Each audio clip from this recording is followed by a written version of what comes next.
My first price target for 1inch in 2025 is 1inch at the price of $6. And of course, nothing I say is financial advice nor a guarantee, but why do I think so? I think it's going to come down to the fact that 1inch is that special. After all, 1inch is a decentralized exchange aggregator. Now, at first glance, they may sound very complicated, but it's actually not, because when I explain this, it's going to seem very simple in the end. For instance, we take a look at, as of right now, how there's so many decentralized exchanges out there. And when it comes to the transaction fees and as well as the prices, they can vary from decentralized exchange to another. And this can oftentimes confuse a lot of people, right? Because let's say they want to find the best trading opportunity, so to speak.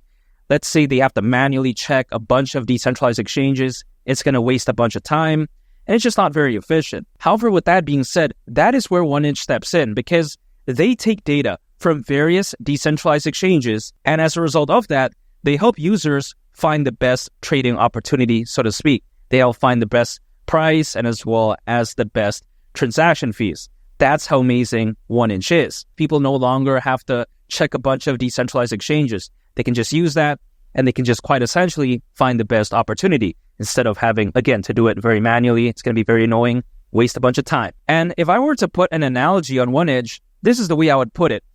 I would call it the Booking.com of decentralized finance projects. Now, why is that? It's because when we take a look at Booking.com, we'll see that, on their website, for instance, let's say I want to go to a city.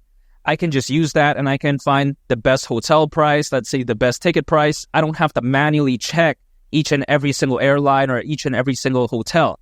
Would make no sense. For instance, let's say I want to go to Amsterdam in the Netherlands, let's say, right? I don't have to manually check each and every, hotel in Amsterdam. I don't have to manually check, each airline, the price. I can just use that, sort it out, and find the best price, or let's say the most expensive, depending on what people want. And that way it just makes things a lot more simple. That's the way I take a look at 1inch. It's quite essentially implementing that in a sense, but in the world of decentralized exchanges. That's how amazing it is. I think it's one of the best decentralized finance projects out there, in my opinion. And let's not forget, when it comes to 1inch, its statistics is also very A+. We take a look at how, for instance, 1inch currently has over 500 liquidity sources. It also has a total volume of over $500 billion. I mean, just imagine that. That's insane. And it also has over 16 million total wallets. And if that's not even enough for you, we take into consideration as well, it even has been able to facilitate over 90 million total trades. That's how insane 1inch is. And here's the thing. I think the future of 1inch could look even better, though, because 1inch falls under the category of a decentralized finance project. And the decentralized finance market, it has a lot of potential, aka DeFi, because according to Grand View Research, the decentralized finance market is expected to be worth over $200 billion by 2030. I mean, that's insane. Clearly, the DeFi market, it has a lot of potential. And I think as it does grow moving forward, I think so will something like 1inch. 1inch statistics are fantastic. Fundamentals are amazing. It's very revolutionary and it's focused on the right market. How can it not be bullish on it? 1inch at the price of $6 wouldn't surprise me whatsoever. I think it's that fantastic. And now my next price target is 1inch at the price of $8, which some people may think is crazy, but I don't, because if 1inch were to go to the price of $8, considering its current circulating supply, at that point, market cap would be around $10 billion. Which isn't insane, by the way, because in the past, we've seen something like Uni, the native token of Uniswap, go to around $22 billion in market cap. And if you take a look at Uniswap, it's nowhere near as revolutionary as something like 1inch. And now I get it, right? Uniswap, it's regarded by many as being the best decentralized exchange out there. But as a project, again, I don't think it's as special as something like 1inch. And now, keep in mind, in this case, I'm not saying 1inch is going to go to a $20 billion market cap, $15 billion. I'm not saying that. I'm saying around $10 billion. Why is that too insane? If something like Uni can go to around $22 billion, why can't something like 1inch, which I think is a lot better, at least go to, around a $10 billion market cap?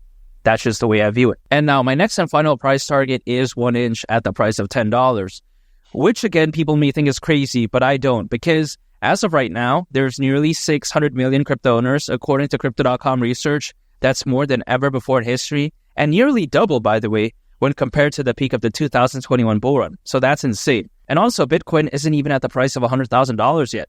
Imagine once it does that, let's say it goes beyond that to $150,000. The altcoin season is going to look insane. But this doesn't usually just happen overnight. It's going to take some time, which is why I'm staying patient. And when I consider all of those amazing factors, I don't see why 1inch won't at least go to the price of $10 during this bull run. Now, not financial advice, but usually altcoins, they peak anywhere between 6 to 18 months after a Bitcoin halving event. Now, the Bitcoin halving event happened back in April. However, these are very extreme examples, 6 to 18 months. So I'm going to take a middle ground approach, which is 12 months. Now, 12 months is, of course, a year. Now, a year after April is, of course, April of 2025. I'm taking a middle ground approach, which is why I titled this video 1inch 2025 price targets. And now, even if, let's say, I have to wait till that long, I don't think it's so bad because my strategy is very simple. I dollar cost average. Anytime I earn income, I'm acquiring, I'm holding, and I'm just waiting. That's it. No day trading, no using leverage, no swing trading, none of that. I like to keep things simple. Again, acquire, hold, and I'm just waiting because $10 for 1inch wouldn't surprise me whatsoever. I think it's that amazing. I think it's that fantastic. And make sure to subscribe. If you gain value from this video, I'd greatly appreciate it. And also on top of that, make sure to check out this very interesting video. I think you all would really love it. It's been Lee the Captain, and I'll catch you all on the next one. I'm out. Peace. Bye.